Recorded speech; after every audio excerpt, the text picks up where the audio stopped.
Sau chiến thắng tại trận Trân Châu Cảng, Nhật Bản đã rất thành công trong việc nhanh chóng hoàn thành các mục tiêu chiến tranh ban đầu của họ, gồm cả việc chinh phục Philippines, chiếm Malaysia và Singapore, chiếm giữ các vùng tài nguyên phong phú ở Java và Indonesia. Điều lo ngại lớn của Yamamoto là cần loại trừ các lực lượng tàu sân bay của Mỹ hiện đang còn hiện diện trên Thái Bình Dương. Sự lo ngại này càng tăng thêm khi quân đội Hoa Kỳ tiến hành chiến dịch không kích Doolittle, ném bom vào Tokyo vào ngày 18 tháng 4 năm 1942 bằng các máy bay B-25, xuất phát từ tàu sân bay USS Hornet. Điều này gây cú sốc lớn đối với người Nhật khi bom đạn đã nổ ngay tại quê hương của họ. Đô đốc Yamamoto đang tính toán một chiến dịch, mục tiêu là căn cứ tàu sân bay chính ở Trân Châu Cảng.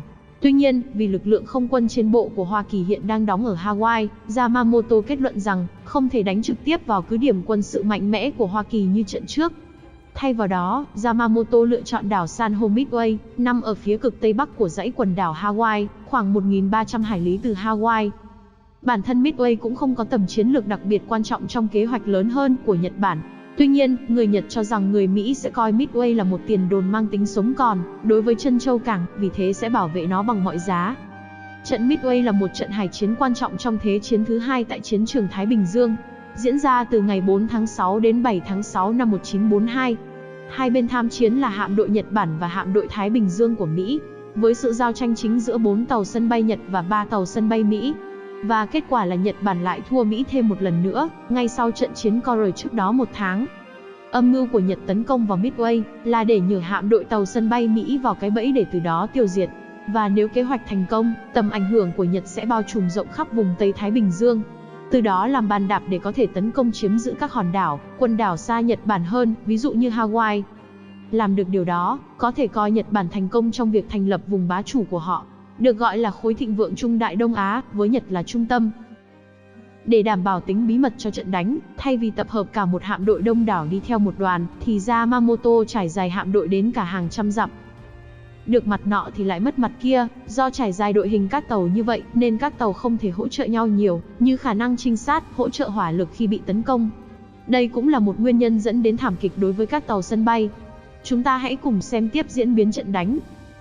Về phía Hoa Kỳ, ngay trước thời điểm người Nhật tấn công Trân Châu Cảng, Mỹ đã phát hiện ra được bộ mật mã để truyền tin của người Nhật, được gọi là JN-25B, song chưa giải mã được do phức tạp. Ngày 21 tháng 4 năm 1942, Mỹ đã giải mã được bộ mật mã này, từ đó nhiều đoạn thông tin liên lạc quan trọng của quân Nhật bị Mỹ bắt được và giải mã thành công.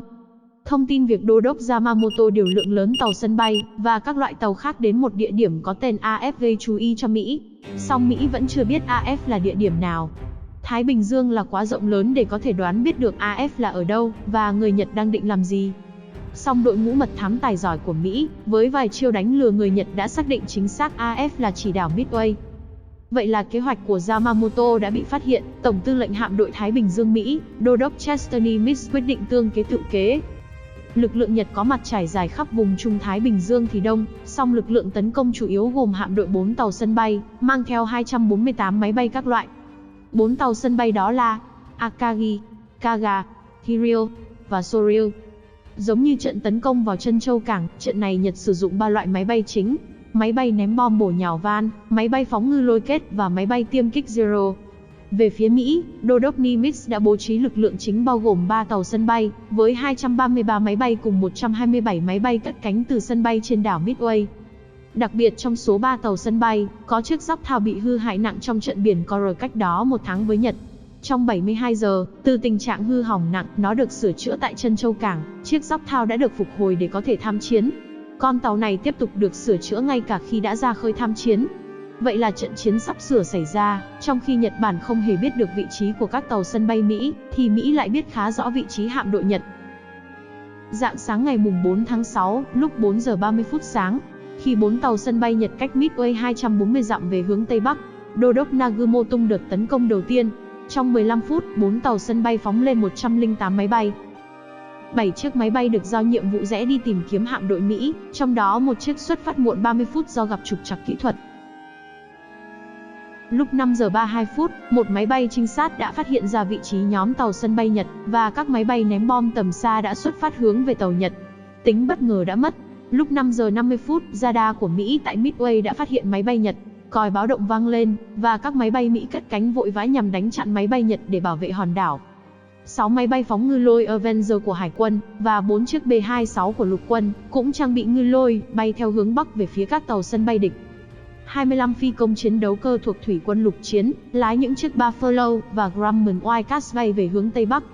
Trong vòng vài phút, họ đã chạm trán với máy bay Nhật. Hai bên lao vào chiến đấu, song những chiếc Zero cơ động và tối tân hơn đã bắn hạ 15 chiếc của Mỹ, bao gồm 13 chiếc Buffalo và 2 chiếc Wildcat. Lúc 6 giờ 20 phút, các máy bay Nhật đã ném bom phá hủy nặng nề căn cứ Midway. Cơ sở hạ tầng như nhà chỉ huy, kho chứa nhiên liệu, nhà máy điện bị phá hủy, nhưng đường băng sân bay trên đảo thì còn khá nguyên vẹn. Lực lượng phòng không Mỹ đã bắn hạ 11 máy bay và làm hư hại 14 chiếc khác. Chỉ huy đợt tấn công Tomonaga nhận thấy rằng cần có thêm đợt tấn công thứ hai để vô hiệu hóa căn cứ này, để tạo điều kiện cho lực lượng đổ bộ của Nhật đến sau đó. Yêu cầu này được gửi về cho Đô đốc Nagumo. Nhưng sóng gió đã bắt đầu đến với người Nhật. Từ 7 giờ trở đi, liên tiếp các đợt tấn công của Mỹ nhằm vào tàu sân bay Nhật. Từ 7 giờ 10 phút đến 7 giờ 20 phút, 6 chiếc Avenger và 4 chiếc B-26 thực hiện cuộc tấn công nhằm vào 2 tàu sân bay Akagi và Hiryu. Một đội 30 chiếc Zero đang làm nhiệm vụ tuần tra đã lao về nhóm các máy bay Mỹ. Lần lượt các máy bay Mỹ bị bắn hạ. Chỉ có 2 chiếc Avenger kịp phóng ngư lôi về phía Hiryu, nhưng con tàu thực hiện động tác xoay vòng và đã tránh né được tất cả. 4 chiếc B-26 mang ngư lôi, cũng chỉ có 2 chiếc có thể phóng ngư lôi về phía tàu Akagi. Và cũng rất thành thục, con tàu chỉ cần xoay vòng là đã né được những quả ngư lôi đó. Một chiếc B-26 bị trúng đạn và đang bốc cháy trên trời. Có thể phi công định thực hiện một cuộc tấn công tự sát, hoặc có thể máy bay bị mất lái đang bay hướng về chiếc tàu Akagi. Chiếc B-26 suýt chút nữa đã đâm vào nhà chỉ huy của Đô đốc Nagumo trên tàu Akagi trước khi rơi xuống biển. Vậy là đợt tấn công của Mỹ này đã thất bại, khi họ mất 5 chiếc Avenger và 2 chiếc B-26 mà không đạt được một kết quả nào. Nhật mất 2 chiếc Zero bảo vệ trên không. Lúc này mới là thời điểm khiến cho Đô đốc Nagumo lúng túng xoay sở chỉ huy.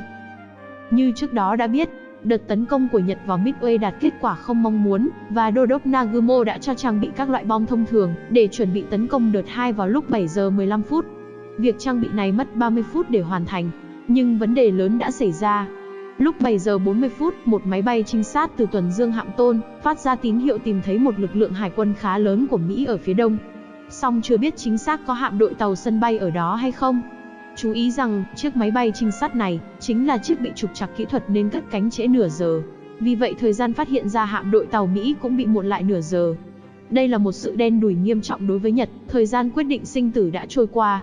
Đô đốc Nagumo ngay lập tức đình chỉ việc trang bị cho các máy bay chuẩn bị tấn công Midway lần 2. Thay vào đó, các máy bay phóng lôi được lắp đặt lại các quả ngư lôi thay vì những quả bom. Khung cảnh tại khoang chứa máy bay trên tàu sân bay Nhật trở nên lộn xộn với các loại máy bay, bom và ngư lôi trên sàn nhà. Thật là nguy hiểm nếu chúng bắt lửa. Nagumo bây giờ có 2 sự lựa chọn khó khăn.